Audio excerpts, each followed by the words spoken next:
5ই আগস্টের আগে সাংবাদিক ইলিয়াসের সবচেয়ে বড় ফ্যান ফলোয়ার ছিল বাংলাদেশ জাতীয়তাবাদী দল, বিএনপি এবং তাদের যত নেতাকর্মীরা আছে, পাশাপাশি জামাত। 5ই আগস্ট পরবর্তী 6 মাসে সাংবাদিক ইলিয়াসের অবস্থান নিয়ে বিএনপি যথেষ্ট ক্ষুব্ধ। ইভেন কেউ কেউ বলছেন যে পিনাকি দাদা এবং সাংবাদিক ইলিয়াস তারা জামাতকে প্রমোট করছেন, কারণ তাদের সমালোচনায় বরাবরই বিএনপি এবং তাদের যে অঙ্গ সংগঠনগুলো আছে তাদের বিরুদ্ধে। এখন বিএনপির কাছে এই জিনিসটা খুব মজা লাগতেছে না, কিন্তু এই জিনিসগুলা যখন আপনার আওয়ামী লীগ নিয়ে করতো তখন আবার খুব ভাল লাগতো। এখন বিএনপিকে নিয়ে করছে, মজা লাগতেছে না। এটাই বাস্তব ভাই। একসময় সাংবাদিক ইলিয়াসকে হুমকি দামকে দিত আওয়ামী লীগ, ছাত্রলীগ, যুবলীগ, খোদ সাবেক প্রধানমন্ত্রী। এখন সাংবাদিক ইলিয়াসকে কৌশলে কমেন্টে গালাগালি করছেন অনেকেই। এখন কেন হঠাৎ করে সাংবাদিক ইলিয়াস বিএনপির বিরুদ্ধে অবস্থান নিলেন, নাকি অন্য কোনো অবস্থান তিনি নিলেন?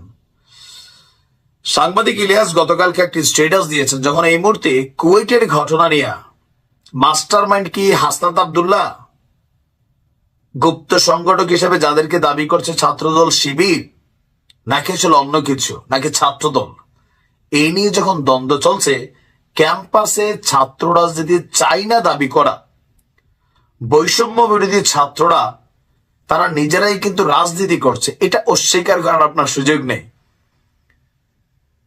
বাট ছাত্রদল করলে সমস্যা কোথায়, এটা নিয়ে যখন দ্বন্দ্ব হলো, সংঘর্ষ হইল, মামলা হইল, হঠাৎ করে সাংবাদিক ইলিয়াস ভাই তিনি একটা স্ট্যাটাস দিয়ে বসলেন, ছাত্র রাজনীতি নিষিদ্ধ চাই।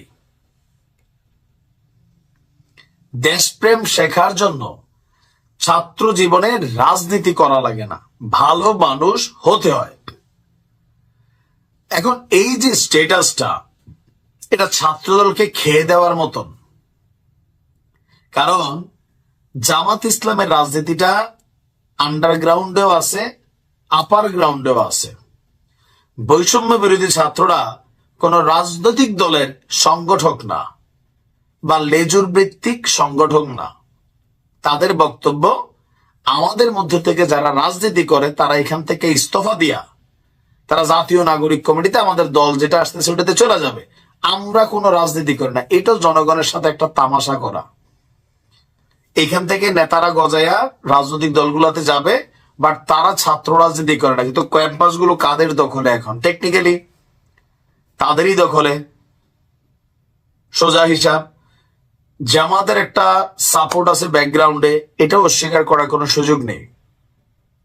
এখন এই পরিস্থিতিতে যদি ক্যাম্পাসে ছাত্র রাজনীতি নিষিদ্ধ হয়, তাহলে সবার আগে মারা খাবে ছাত্রদল।